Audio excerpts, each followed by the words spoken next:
नमस्कार दोस्तों, आज अपन बात कर रहे हैं कि रबी के मौसम में पशुओं को खिलाए जाने वाले हरे चारे की। तो रबी के मौसम में पशुओं को सबसे ज़्यादा जो हरा चारा खिलाया जाता है वो बरसीम और रिचके का खिलाया जाता है। बरसीम और रिचके को अपन हे बना के भी परिरक्षित कर सकते हैं, लेकिन जब अपन हरे चारे के रूप में बरसीम को खिलाते हैं, क्योंकि ये चारा अपन को वर्ष भर उपलब्ध हो सकता है। मुख्यतः आप बोया रबी के मौसम में जाता है, लेकिन आप इसे हे परिरक्षण कर लोगे तो दोनों मौसम में आपको मिल सकता है। अब अपन देखो, यहाँ पे बात कर रहे हैं बरसीम की। इसका वैज्ञानिक नाम ट्राइफोलियम एलेक्जेंड्रिनम है, लेग्यूमिनेसी परिवार का है। चारे वाली फसलों का इसको राजा कहा जाता है। तो कभी भी डायरेक्ट ये खिलाना नहीं चाहिए जानवरों को, क्योंकि इसके अंदर नमी की जो मात्रा होती है 80 से 90% होती है। शुष्क पदार्थ जो होता है लगभग 10 से 15% होता है। तो देखो, इसको इस मशीन के द्वारा कुट्टी करी जाती है। कुट्टी करने के बाद ही इसको खिलाना चाहिए, डायरेक्ट नहीं खिलाना चाहिए, क्योंकि आपके पास जब हरा चारा ज़्यादा होता है और डायरेक्ट आप जानवर को हरा चारा खिलाओगे तो सूखा चारा दे नहीं पाओगे। तो इसलिए कभी भी आप जानवर को हरा चारा खिलाओ तो उसको कुट्टी करके खिलाना चाहिए, ताकि सूखा चारा उसके अंदर मिक्स किया जा सके।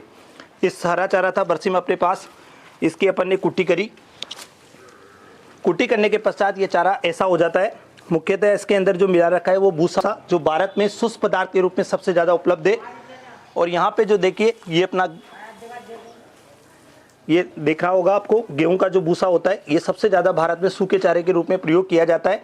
मुख्यतः जो शुष्क पदार्थ खिलाया जाता है पशु को शरीर भार के आधार पर खिलाया जाता है। जब पशु का 100 किलो शरीर भार होता है तो उसको लगभग 2 से 2.5 किलो खिलाया जाता है।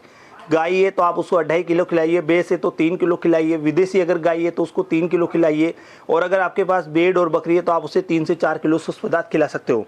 जो गेहूं का जो भूसा है इसको आप नॉर्मल, अगर आप ऐसे खिलाना चाहते हो तो आप इसको यूरिया से उपचारित करके भी खिला सकते हो, क्योंकि यूरिया एक प्रोटीन का अच्छा स्रोत होता है।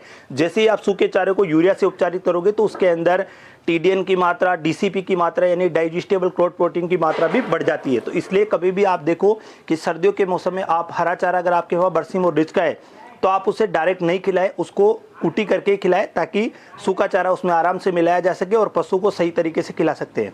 उसके बाद अपन बात करते हैं कि अगर आप बरसीम खिला रहे हो यानी हरा चारा पशु को खिला रहे हो तो कितना खिलाएं, कितनी मात्रा में आपको देना चाहिए, कितनी बार आपको देना चाहिए। तो ये चीज़ें देखो कि आप एक गाय को प्रतिदिन 12 किलो दे सकते हो। जो दुधारू गाय है उसको 12 किलो दे सकते हो, और जिसने दूध भी दे रही हो और गर्भवती भी हो उसको 20 किलो प्रतिदिन आपको हरा चारा देना चाहिए।